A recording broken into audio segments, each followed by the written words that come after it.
Hello students, की to success में आपका बहुत बहुत स्वागत है। आज हम लोग इनकम टैक्स का ग्रॉस एनुअल वैल्यू और वेन्यूअल वैल्यू के बारे में पढ़ेंगे। उससे पहले सभी वीडियो को लाइक एंड शेयर जरूर कीजिए।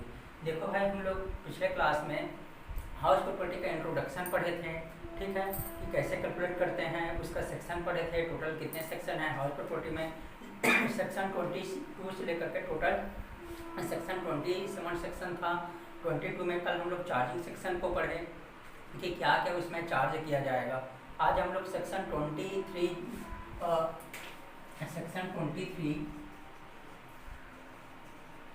एनुअल वैल्यू के बारे में पढ़ेंगे भाई, कि एनुअल वैल्यू कैसे निकाला जाता है, इसके बारे में डिटेल में पढ़ेंगे। एनुअल वैल्यू क्या होता है, यही हाउस प्रॉपर्टी का इनकम होता है भाई, है ना। तो हाउस प्रॉपर्टी का इनकम हम लोग जब याद करते हैं तो सबसे पहले क्या याद करेंगे, एनुअल वैल्यू। और एनुअल वैल्यू कैसे निकलेगा उसको मैं कल बताया था कि ग्रॉस एनुअल वैल्यू में म्युनिसिपल टैक्स को क्या करते हैं, माइनस करते हैं, तो हमारा क्या निकलता है, एनुअल वैल्यू निकलता है ना। तो हम लोग चलो स्टार्ट करते हैं इस क्लास को। तो सेक्शन 23 है हमारा एनुअल वैल्यू। अब देखो भाई कि जो एनुअल वैल्यू सेक्शन 23 हमारा जो एनुअल वैल्यू है, एनुअल वैल्यू इक्वल टू होता है एनुअल वैल्यू। तो एनुअल वैल्यू बराबर होता है दोस्तों सेक्शन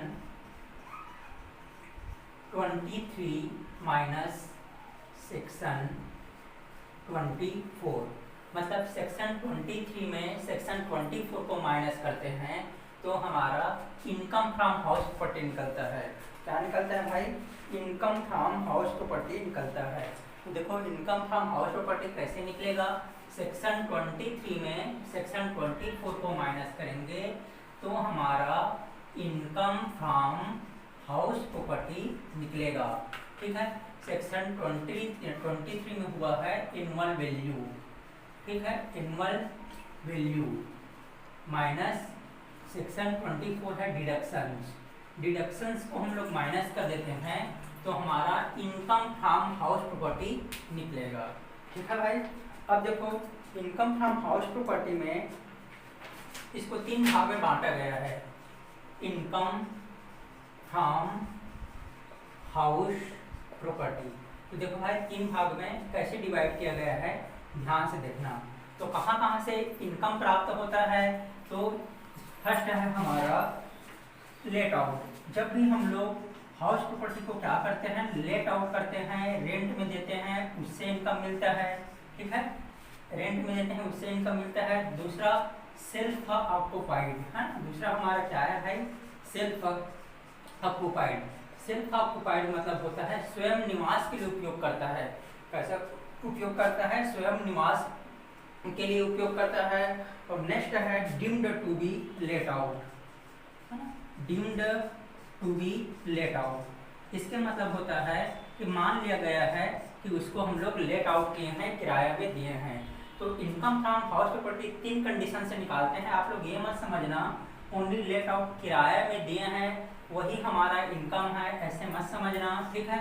सेल्फ ऑक्युपाइड से भी निकलता है, ठीक है। और एक है deemed to be let out. Self occupied मतलब होता है स्वयं निवास करना। कई जने का शहर में 2 या 3 घर रहते हैं, है ना। तो अगर एक घर को क्या माना जाता है, एक घर को सेल्फ ऑक्युपाइड माना जाता है और दूसरा घर खाली है तो पर भी उसका कैलकुलेट करते हैं, लेट आउट कैलकुलेट करते हैं, ठीक है, deemed to be let out. और वैसे उसमें क्या है, माना जाता है कि हम लोग रेंट में दिए हैं। तो इसको भी फर्दर 3 क्लास में डिवाइड किया गया है, ध्यान से देखना है। ये हमारा पहला है इसका फुल ईयर। लेट आउट हम लोग फुल ईयर दिए हैं, ठीक है। फुल ईयर मतलब होता है पूरे साल भर हम लोग किराए में दिए हैं। इसके मतलब होता है पूरे साल भर हम लोग किराए में दिए हैं। दूसरा है हमारा but vacant some month, but vacant some month. इसके मतलब ये होता है कि कुछ मंथ क्या है, खाली है, और कुछ मंथ जैसे मान लिया इसको पूरा 1 साल तक किराए में दिए हैं। और बट वेकेंट सम मंथ मतलब ये होता है 12 महीने में हम लोग 10 माह किराए में दिए हैं, 2 माह क्या हो गया, खाली हो गया। जैसे कोई किराए में रह रहा है, 10 महीने तक रहा और 2 महीना नहीं रहा, तो वही है बट वेकेंट सम मंथ। कुछ महीने क्या हुआ भाई, कुछ महीने वो खाली रहा। ठीक है भाई। नेक्स्ट हम लोग देखते हैं part of the year and part of the year self occupied. ठीक है, तो part of the year let out किया गया है, part of the year let out, part of the year let out and part of the year self occupied. ठीक है, इसके मतलब ये होता है कि तो कुछ समय तक वो क्या किया, लेट आउट किया है, और कुछ समय क्या किया है, सेल्फ ऑक्युपाइड किया है ना। तो कुछ वर्ष वो रहा है और कुछ वर्ष तो किराया में दिया है और कुछ वर्ष अपना स्वयं रहा है। तो एक बार और इसको एक्सप्लेन करता हूँ। लेट आउट मतलब रेंट में दिया है, या तो फुल वर्ष किराया में दिया है, दूसरा सम वेकेंट मंथ कुछ मंथ को खाली में रहा। ठीक है, थर्ड है part of the year let out, उसके कुछ हिस्से में किराया में दिया है और कुछ हिस्से में वो सेल्फ ऑक्युपाइड स्वयं निवास करता है। तो इसको 3 भाग में बांटा गया है। नेक्स्ट हम देखते हैं सेल्फ ऑक्युपाइड। तो दोस्तों सेल्फ ऑक्युपाइड को इसको भी 2 भाग में बांटा गया है। एक एक्चुअली सेल्फ ऑक्युपाइड है, एक्चुअली सेल्फ ऑक्युपाइड, इसके मतलब होता है वो वास्तव में निवास करता है। नेक्स्ट है not due two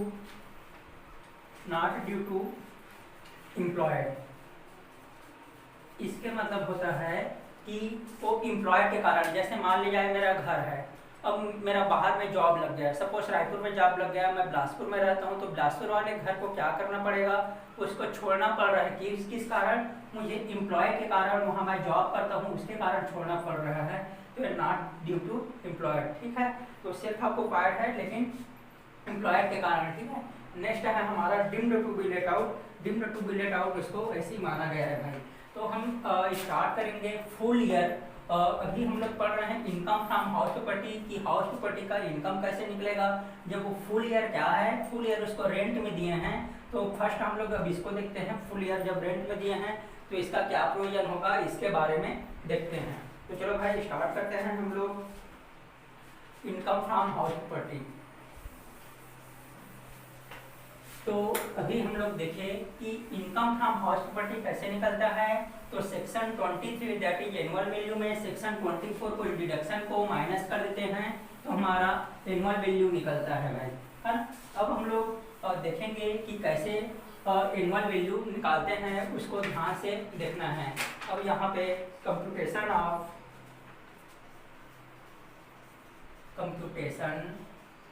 of annual value and income from house property, अब ये दोनों के बारे में पढ़ते हैं। ठीक है, तो चलो grass annual value, grass annual value, grass annual value कैसे निकाला जाएगा अभी मैं कुछ समय बाद बताऊंगा। अब ये ग्रास एनुअल वैल्यू में किसको माइनस करते हैं, म्युनिसिपल टैक्स। म्युनिसिपल टैक्स मतलब होता है भाई जो नगर पालिका कर है ना। जैसे शहर में वो पानी का, साफ सफाई का, ये सब का टैक्स लिया जाता है, उसको म्युनिसिपल टैक्स बोलते हैं, जो नगर पालिका टैक्स लगाता है। और म्युनिसिपल टैक्स को माइनस करते हैं तो यही हमारा क्या निकलता है, एनुअल वैल्यू निकलता है। यही हमारा एनुअल वैल्यू निकलता है। और एनुअल वैल्यू में हम लोग और लेस करते हैं डिडक्शंस। सेक्शन 24 डिडक्शन माइनस कर देते हैं अंडर सेक्शन 24। अब ये डिडक्शन में देखो भाई क्या क्या आएगा, 2 डिडक्शन मिलता है। एक पहला है standard deduction, standard deduction 30% standard deduction मिलता है। और दूसरा है हमारा इंटरेस्ट ऑन लोन, दूसरा हमारा इंटरेस्ट ऑन लोन का डिडक्शन मिलता है। जब भी हम घर बनवाने के लिए जो लोन लिए हैं उसका डिडक्शन मिलता है, ये हमारा आ जाता है। उसके बाद इनकम फ्रॉम हाउस प्रॉपर्टी, ये हमारा क्या आ गया, इनकम फ्रॉम हाउस प्रॉपर्टी आ गया। ध्यान देना है, अभी हम लोग क्या पढ़ रहे हैं, computation of annual value. Annual value मतलब ये होता है घर का जो वार्षिक मूल्य कितना आएगा उसको निकालते हैं। तो ग्रॉस एनुअल वैल्यू में म्युनिसिपल टैक्स को माइनस किए तो हमारा क्या निकल गया, annual value.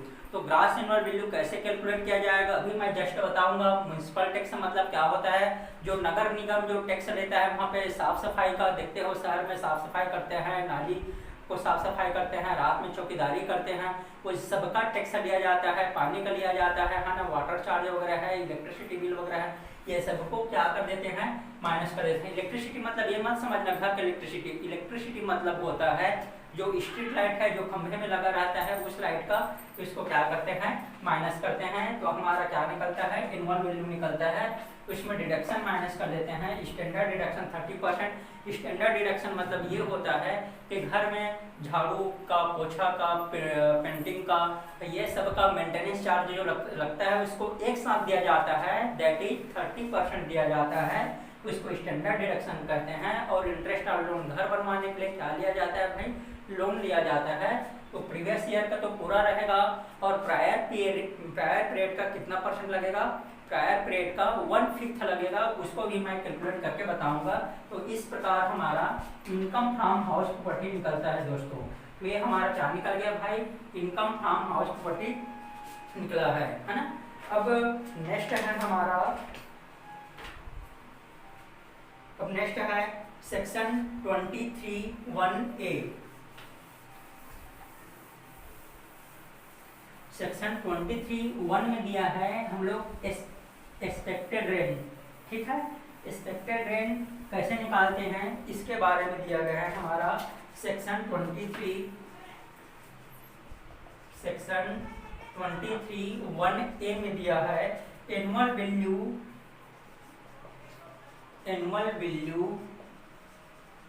Is expected rent, ठीक है, संभावित किराया। Annual value is expected rent, ये हमारा संभावित किराया है। एक्सपेक्टेड रेंट मतलब होता है संभावित किराया। तो संभावित किराया कैसे निकालते हैं बहुत ध्यानपूर्वक देखना है, ठीक है। तो ये कौन से सेक्शन में दिया है, सेक्शन 23(1)(a) में दिया है annual value is expected rent. क्या है भाई, ये एक्सपेक्टेड रेंट है। अब हम लोग एक्सपेक्टेड रेंट कैसे निकालते हैं, संभावित किराया कैसे निकालते हैं उसको हम लोग देखेंगे। तो देखो एक्सपेक्टेड रेंट कैसे निकाला जाता है, ध्यान से देखना है भाई। तो एक्सपेक्टेड रेंट एक है हमारा म्युनिसिपल वैल्यू,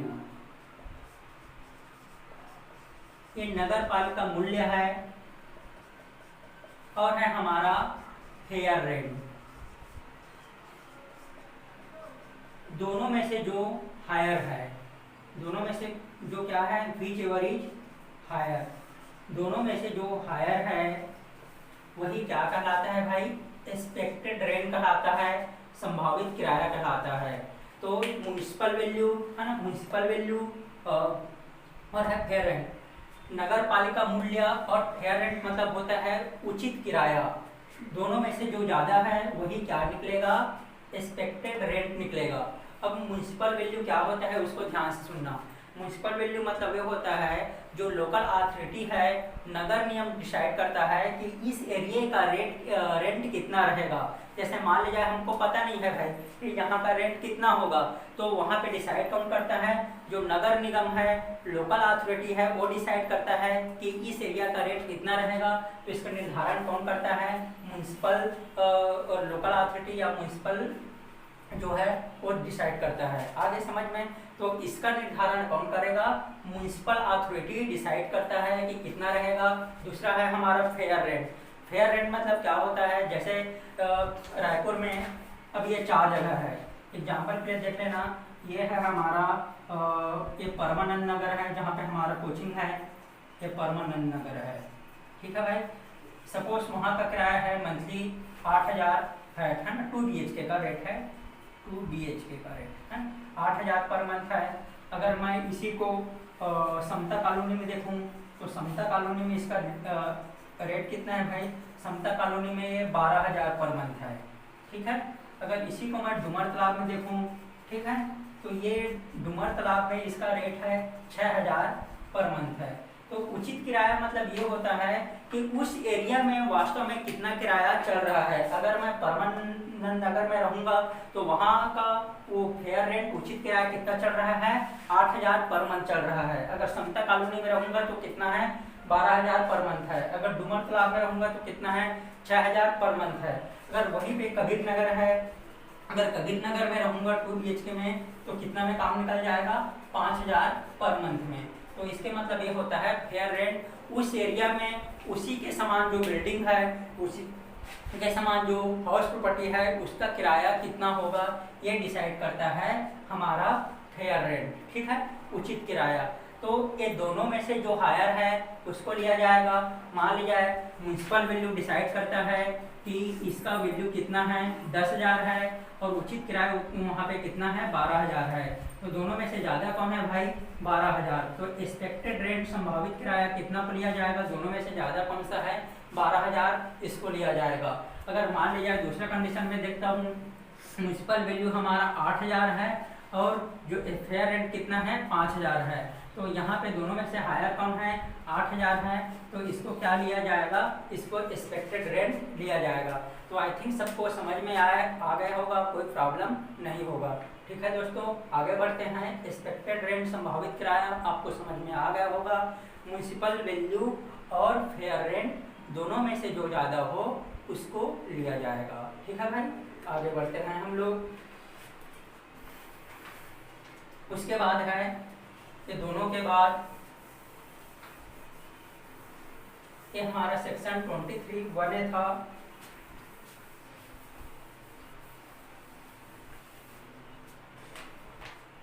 अब है इफ स्टैंडर्ड रेंट एप्लीकेबल। अगर मान लिया जाए इफ स्टैंडर्ड रेंट एप्लीकेबल, ठीक है, अगर मानक किराया लागू होता है, तो अगर मानक किराया एप्लीकेबल होता है ना, तो इसमें देखना है ध्यान से, expected rent can not be exist, expected rent cannot be exist then standard rent।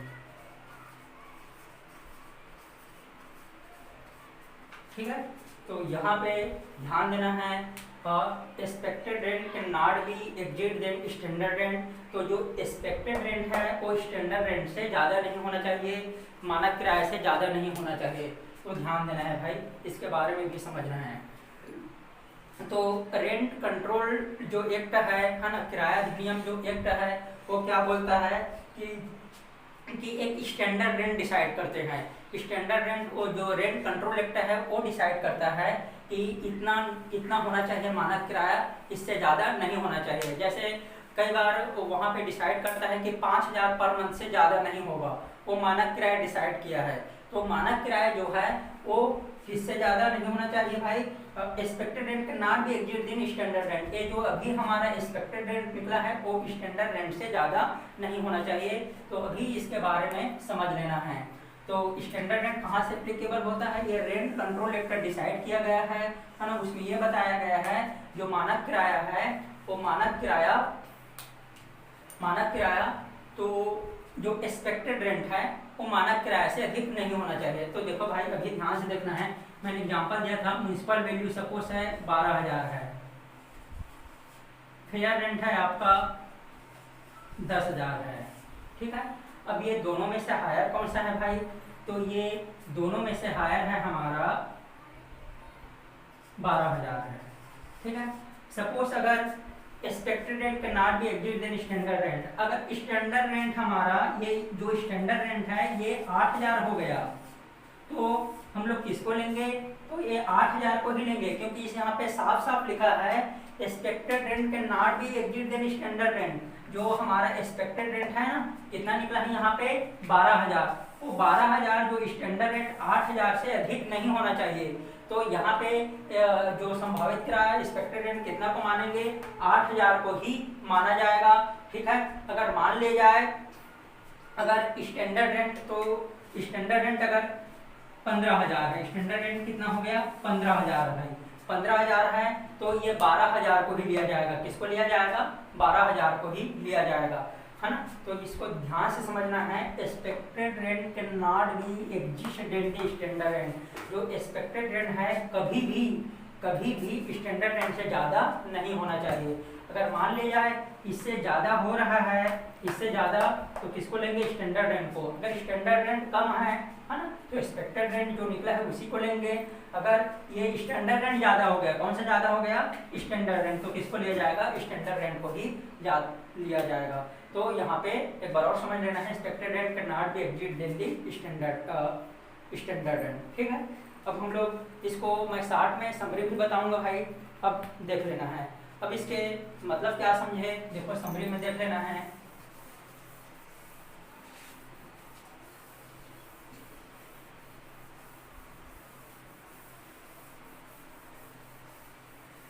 Expected rate में दोनों आ गया। एक है हमारा म्युनिसिपल वैल्यू,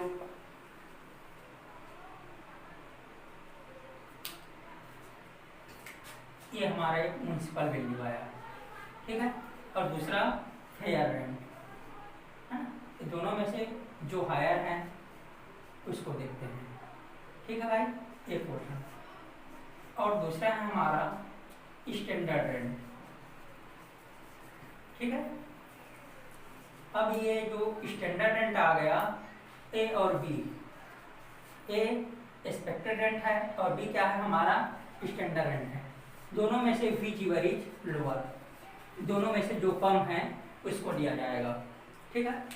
पहले क्या देखें एक्सपेक्टेड रेंट कैसे निकालें, म्युनिसिपल वैल्यू और फेयर रेंट दोनों में से जो अधिक है उसको लेंगे, दैट इज ए हो गया। और ये है हमारा स्टैंडर्ड रेंट।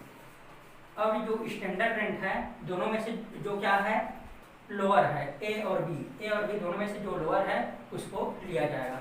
सपोज यहाँ पे म्युनिसिपल वैल्यू हमारा 10,000 है, फेयर रेंट हमारा 12,000 है। दोनों में से हायर कौन है यहाँ पे 12,000 है, ठीक है। अगर स्टैंडर्ड रेंट यहाँ पे 14,000 है, स्टैंडर्ड रेंट कितना है 14,000 है, तो बी वाला कितना है हमारा ये 14,000 है। अब ये दोनों में से लोअर कौन है, तो दोनों में से लोअर कौन सा है भाई 12,000, तो ये हमारा क्या हो जाएगा, ये हमारा हो जाएगा ग्रास एनुअल वैल्यू। क्या हो जाएगा भाई, ये हमारा ग्रास एनुअल वैल्यू हो जाएगा। इस तरीके से हम इसको निकालते हैं। अब नेक्स्ट आ जाता है हमारा एक्चुअल रेंट। एक्चुअल रेंट के बारे में दिया है सेक्शन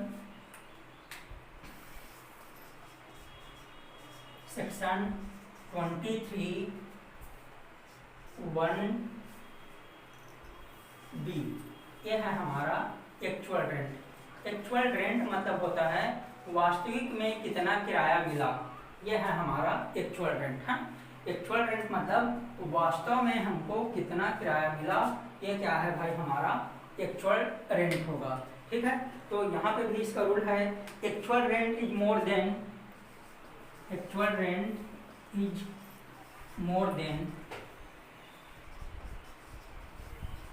एक्सपेक्टेड रेंट, है ना।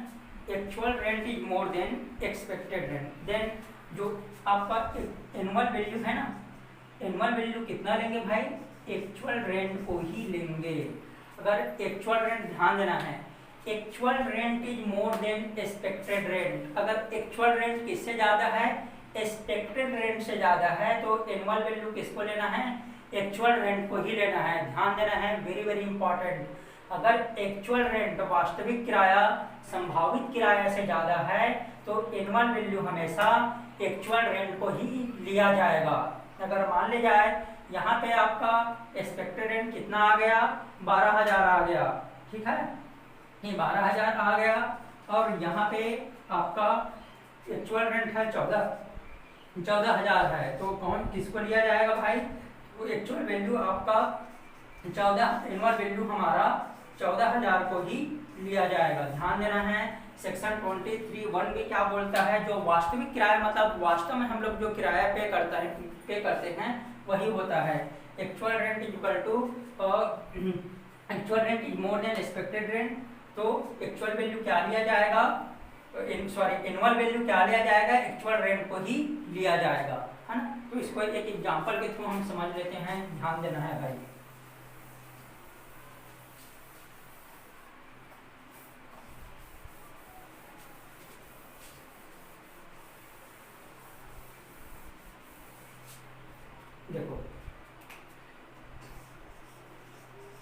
ग्रॉस एनुअल वैल्यू निकालते हैं। ठीक है, अब सबका मैं एक साथ अब समरी बता देता हूँ भाई। हाँ, ग्रॉस एनुअल वैल्यू निकालते हैं। तो सबसे पहले सबका समरी एक साथ देखना है। Municipal value, fair rent, municipal value हो गया। दूसरा है हमारा फेयर रेंट हो गया, एक्चुअल रेंट हो गया, और ये है हमारा स्टैंडर्ड रेंट। अब ये चारों दिया रहेगा क्वेश्चन में। बहुत बार एग्जाम में पूछा गया है कि ग्रॉस एनुअल वैल्यू कैसे निकालेंगे, तो ये चारों को ध्यान से देखना है भाई, है ना। तो इसी में से ही निकलेगा। तो gross annual value, municipal value, fair rent, actual rent और स्टैंडर्ड रेंट, है ना। अब ये म्युनिसिपल वैल्यू, इसको दो कैटेगरी में मैं बांट देता हूँ। पहला म्युनिसिपल वैल्यू, ठीक है। दूसरा है हमारा फेयर रेंट है। तीसरा है हमारा एक्चुअल रेंट है, ठीक है। बी पोर्शन में एक्चुअल रेंट और स्टैंडर्ड रेंट ध्यान देना है ना। पहला है हमारा municipal value, fair rent, actual rent. B portion में है एक्चुअल रेंट और standard rent. Whichever is higher, इसमें से जो अधिक हो, ठीक है। दूसरा फी चीवर इज हायर, तो ए में जो अधिक हो, ये तीनों में पहले किसको किसको देखना है? म्युनिसिपल वैल्यू, ठीक है, नगर पालिका मूल्य, फेयर रेंट उचित किराया, एक्चुअल रेंट वास्तविक किराया, तीनों में से जो अधिक हो। दूसरा एक्चुअल रेंट वास्तविक किराया, स्टैंडर्ड रेंट मानक किराया, दोनों में से जो अधिक हो। ए एंड बी, अब ए एंड बी निकल गया, फी चीवर इज लोअर। अब ये दोनों में से फी चीवर इज लोअर, अब ये दोनों में से जो कम हो, है ना, ए और बी दोनों में से कम हो, वही हमारा क्या निकलेगा? ग्रॉस एनुअल वैल्यू निकलेगा भाई। वही हमारा क्या निकलेगा? ग्रॉस एनुअल वैल्यू निकलेगा। ध्यान देना है कैसे हम लोग निकालें। म्युनिसिपल वैल्यू, म्युनिसिपल वैल्यू कितना है हमारा, जो भी है म्युनिसिपल वैल्यू, फेयर रेंट और एक्चुअल रेंट, ये तीनों में से जो अधिक है उसको देखेंगे ए पोर्शन। एक्चुअल रेंट और स्टैंडर्ड रेंट, ये दोनों में से जो अधिक है, और ए और बी हो गया, ये दोनों में से जो कम है उसी को ही क्या माना जाएगा? ग्रॉस एनुअल वैल्यू माना जाएगा। अभी मैं एक प्रैक्टिकल क्वेश्चन के थ्रू बताता हूँ भाई, है ना, ध्यान देना है। तो क्या समझे भाई, ग्रॉस एनुअल वैल्यू कैसे निकालते हैं? ग्रॉस एनुअल वैल्यू में चार चीज को देखा जाएगा। किसको किसको देखा जाएगा? म्युनिसिपल वैल्यू को, फेयर रेंट को, है ना, और है एक्चुअल रेंट को और स्टैंडर्ड रेंट को, इसको देखा जाएगा भाई, है ना। चलो ध्यान देना है।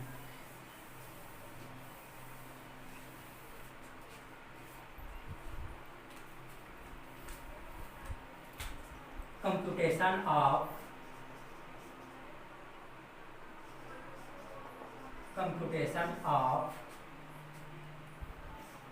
ग्रॉस एनुअल वैल्यू बहुत बार एग्जाम में पूछा गया है भाई, ध्यान देना है, ठीक है।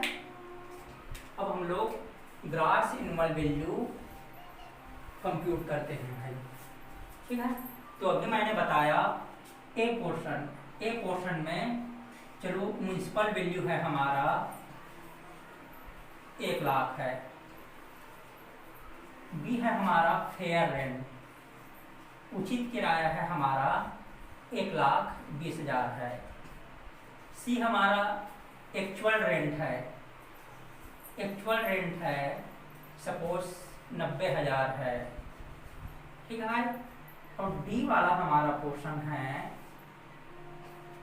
Standard rent. अब है हमारा स्टैंडर्ड रेंट, ये डिसाइड किया है 1,10,000 है। अब क्वेश्चन में पूछा जाएगा कि ग्रॉस एनुअल वैल्यू कैसे निकलेगा बताओ। तो यहाँ पे हम देखते हैं ग्रॉस एनुअल वैल्यू कैसे निकलेगा उसको डिसाइड कर लेते हैं भाई। तो इसका ये है फार्मूला ग्रॉस एनुअल वैल्यू का। पहला हमको देखना है म्युनिसिपल वैल्यू, फेयर रेंट और ये है हमारा एक्चुअल रेंट। बी वाला हमारा क्वेश्चन है एक्चुअल रेंट। हमेशा देखो भाई इसका दो है टेक्निक निकालने का। फिर ठीक है, पहले एक्सपेक्टेड रेंट निकालते थे, इसमें क्या देखते थे हम लोग म्युनिसिपल वैल्यू और फेयर रेंट को देखते थे जो अधिक है, उसके बाद कंपेयर किससे करते थे स्टैंडर्ड रेंट, स्टैंडर्ड रेंट के बाद किससे कंपेयर करते थे एक्चुअल रेंट।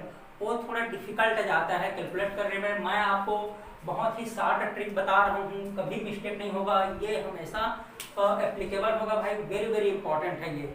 अभी मैंने बताया था एक्सपेक्टेड रेंट कैसे निकालते हैं। तो एक्सपेक्टेड रेंट म्युनिसिपल वैल्यू और जो फेयर रेंट दोनों में से जो ज़्यादा हो उसका कंपेयर किससे करते हैं स्टैंडर्ड रेंट से। तो स्टैंडर्ड रेंट है ना, तो expected rent can not be exit than the standard rent से ज़्यादा नहीं होना चाहिए, है ना। और उसके बाद कंपेयर किससे करते हैं भाई, उसके बाद एक्चुअल रेंट से, है। तो एक्चुअल रेंट से कंपेयर करते हैं। अभी मैं जो नया ट्रिक बता रहा हूँ ये बहुत ही ज़्यादा इंपॉर्टेंट है ग्रॉस एनुअल वैल्यू निकालने के लिए। ए एंड बी दोनों में से देखना है which ever is lower, which ever is lower को देखना है भाई। तो यहाँ पे एक्चुअल रेंट और है हमारा एक स्टैंडर्ड रेंट। अब इसमें देखते हैं कि ये दोनों में से कम कौन सा है। म्युनिसिपल वैल्यू कितना है हमारा 1 लाख है, म्युनिसिपल वैल्यू कितना है 1 लाख है। फेयर रेंट कितना है 1,20,000 है। और जो एक्चुअल रेंट हमारा कितना है भाई 90,000 है। अब ये जो तीनों में से जो अधिक कौन सा है भाई, तीनों में से जो अधिक ध्यान देना है फीच इवर इज हायर, ये तीनों में से जो अधिक कौन सा है। तो साफ साफ 1,20,000 मुझे दिखाई दे रहा है ये। अब एक्चुअल रेंट यहाँ पे फिर से कंपेयर करना है, कितना है 90,000 और स्टैंडर्ड रेंट कितना है 1,10,000। अब इसमें भी देखना है फीच इवर इज हायर कौन सा है, इसमें दोनों में से अधिक कौन सा है। तो ये दोनों में से जो अधिक है हमारा 1,10,000 है। अब ये हम लोग कंपेयर करेंगे A and B whichever is lower. A and B gross annual value कैसे निकलेगा, gross annual value is equal to A and B whichever is lower. दोनों में से कौन सा है, दोनों में से जो कम है उसी को माना जाएगा।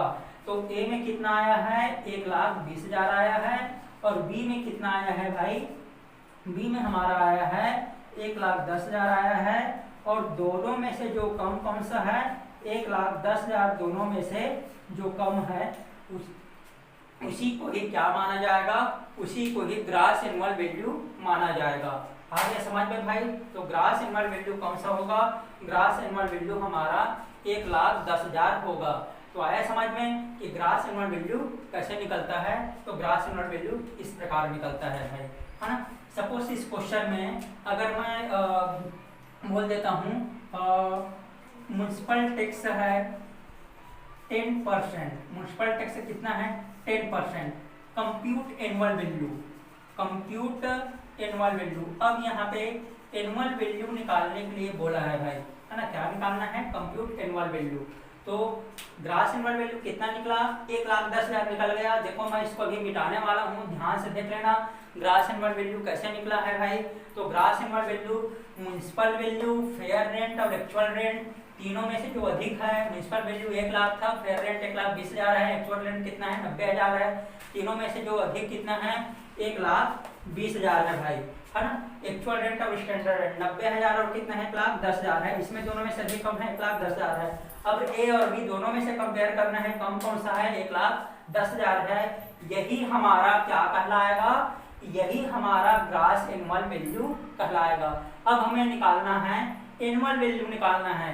तो यहाँ पे देखो मैं लिख दिया हूँ म्युनिसिपल टैक्स कितना है भाई 10% है और यहाँ पे कंप्यूट एनुअल वैल्यू। अब एनुअल वैल्यू कैसे निकालेंगे बहुत ध्यान पूर्वक देखना है दोस्तों।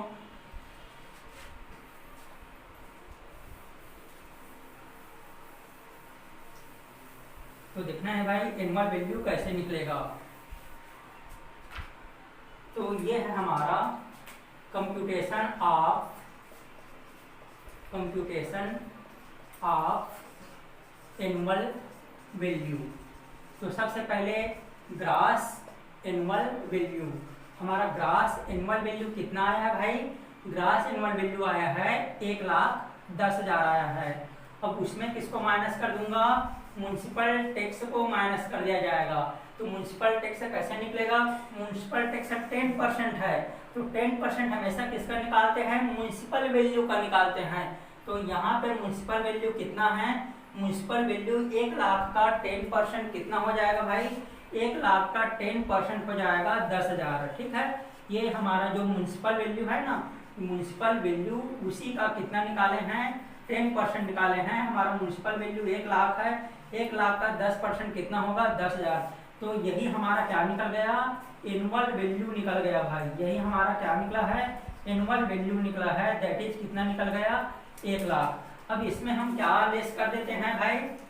इसमें स्टैंडर्ड डिडक्शन को माइनस कर देते हैं। सॉरी, इसमें डिडक्शन को माइनस कर देते हैं। डिडक्शंस में कितना आएगा? डिडक्शंस में पहला है हमारा 30% स्टैंडर्ड डिडक्शन। कितना परसेंट भाई? स्टैंडर्ड 30% स्टैंडर्ड डिडक्शन मिलता है। ठीक है, डिडक्शन अंडर सेक्शन 24। तो 24 में 30% स्टैंडर्ड डिडक्शन मिलता है। दूसरा है हमारा इंटरेस्ट ऑन लोन का भी डिडक्शन मिलता है। तो 30% इसका माइनस कर देते हैं। तो 30% ये हमारा कितना आएगा? 1 लाख का 30% ये हमारा 30,000 हो जाएगा। ठीक है भाई। और है इंटरेस्ट ऑन लोन कितना होगा? इंटरेस्ट ऑन लोन को क्या कर देते हैं भाई? हम लोग नील कर देते हैं, है ना, क्योंकि अभी क्वेश्चन में नहीं दिया हुआ है। ये हमारा इनकम फ्रॉम हाउस प्रॉपर्टी आ जाएगा। Income from house property, income from house property कितना आ जाएगा? 70,000। यही हमारा इनकम फ्रॉम हाउस प्रॉपर्टी आएगा। ठीक है भाई। तो देखो कंप्यूटेशन ऑफ एनुअल वैल्यू कैसे निकला? ग्रास एनुअल वैल्यू कितना है? 1,10,000। कैसे निकाले हैं? Municipal value, fair and actual rent दोनों में तीनों में से अधिक कौन है? 1,20,000। बी वाला पोर्शन में क्या पढ़े हैं? एक्चुअल रेंट और स्टैंडर्ड रेंट में कंपेयर करना है। दोनों में से अधिक कौन है? 1,10,000। और ए और बी दोनों में से कम कौन सा था? 1,10,000 था। यही हमारा ग्रास एनुअल वैल्यू निकल गया। म्युनिसिपल टैक्स से कैसे निकले हैं? हमेशा म्युनिसिपल टैक्स म्युनिसिपल वैल्यू का 10% निकलेगा। तो म्युनिसिपल टैक्स 10% है, तो म्युनिसिपल वैल्यू का 10% कितना हो जाएगा? तो 1 लाख का 10% हमारा 10,000 हो जाएगा। दैट इज एनुअल वैल्यू कितना निकल गया? 1 लाख निकल गया। लेस डिडक्शन अंडर सेक्शन 24 दो डिडक्शन मिलता है। 30% का स्टैंडर्ड डिडक्शन मिलता है भाई। तो दूसरा interest on loan, interest on loan question में नहीं दिया गया है। तो यहाँ पे इनकम फ्रॉम हाउस प्रॉपर्टी, तो मेरे हाउस प्रॉपर्टी का इनकम कितना है? 70,000 है। थैंक यू दोस्तों, वीडियो को लाइक एंड शेयर जरूर कीजिए। Thank you.